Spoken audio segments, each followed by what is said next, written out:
दोस्तों नमस्कार। दोस्तों आज हम जानेंगे कि ETF और स्टॉक यानी शेयर के बीच में क्या अंतर है।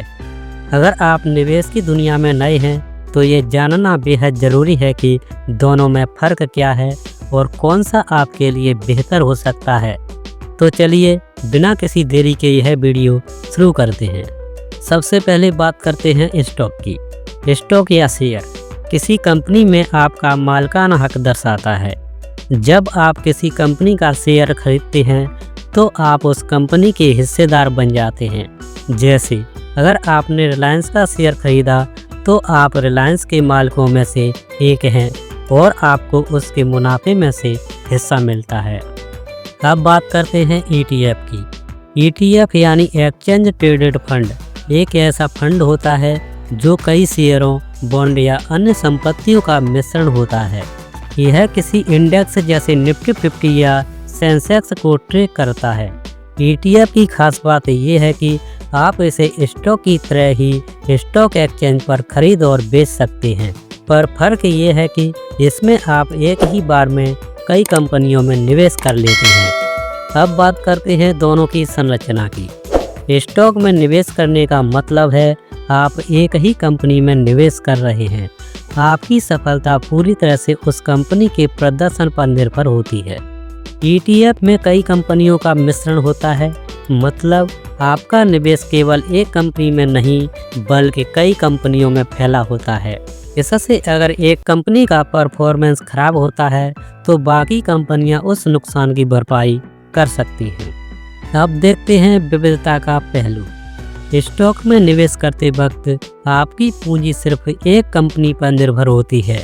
यह बहुत लाभकारी हो सकता है अगर वह कंपनी अच्छा प्रदर्शन करती है, लेकिन अगर कंपनी का प्रदर्शन गिरता है तो आपको भी भारी नुकसान हो सकता है। वहीं ETF में आपका निवेश कई कंपनियों में बटा होता है, इससे आपका जोखिम कम हो जाता है।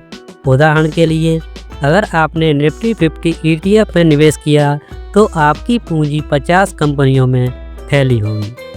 अब बात करते हैं खरीद और बिक्री की। स्टॉक को आप सीधे किसी स्टॉक एक्सचेंज पर खरीद और बेच सकते हैं। इसकी कीमतें कंपनी के प्रदर्शन, आर्थिक स्थिति और बाजार की मांग के हिसाब से बदलती रहती हैं।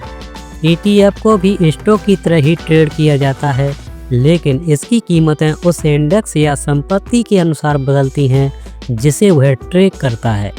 उदाहरण के लिए निफ्टी 50 ETF की कीमत निफ्टी 50 इंडेक्स के अनुसार घटती और बढ़ती है। स्टॉक खरीदने पर आपको किसी प्रकार का प्रबंधन शुल्क नहीं देना पड़ता, आपको सिर्फ ब्रोकरेज फीस चुकानी होती है। ETF में एक फंड मैनेजर होता है जो पूरे फंड को प्रबंधित करता है, इसलिए आपको प्रबंधन शुल्क देना होता है, लेकिन ये म्यूचुअल फंड की तुलना में काफ़ी कम होता है। अगर आप स्टॉक खरीदते हैं तो आपको कंपनी के मुनाफे में से लाभांश यानी डिविडेंड मिल सकता है।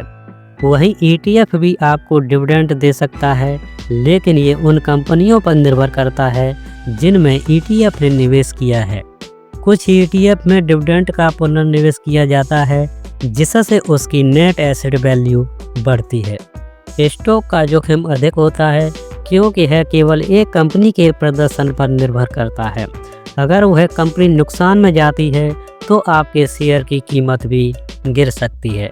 वहीं ETF में जोखिम कम होता है क्योंकि इसमें कई कंपनियों का निवेश होता है। अगर एक कंपनी खराब प्रदर्शन करती है तो अन्य कंपनियों का प्रदर्शन नुकसान को कवर कर सकता है। अब देखते हैं दोनों के फायदे और नुकसान। स्टॉक के फायदे ये हैं कि अगर आपने सही कंपनी में निवेश किया तो आप काफ़ी अच्छा मुनाफा कमा सकते हैं। नुकसान ये है कि आपके पैसे एक ही कंपनी में केंद्रित होते हैं और नुकसान का जोखिम ज़्यादा होता है। ETF के फायदे ये हैं कि इसमें विविधता के कारण जोखिम कम होता है। इसके अलावा इसकी प्रबंधन फीस भी कम होती है, लेकिन नुकसान ये है कि अगर पूरा बाजार या इंडेक्स गिरता है तो ETF में भी नुकसान हो सकता है। अंत में ये कहना सही होगा कि स्टॉक और ETF दोनों ही निवेश के अच्छे माध्यम हैं।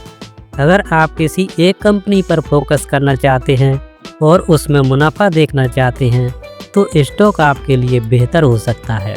लेकिन अगर आप कम जोखिम और लंबी अवधि का निवेश चाहते हैं तो ETF एक अच्छा विकल्प हो सकता है।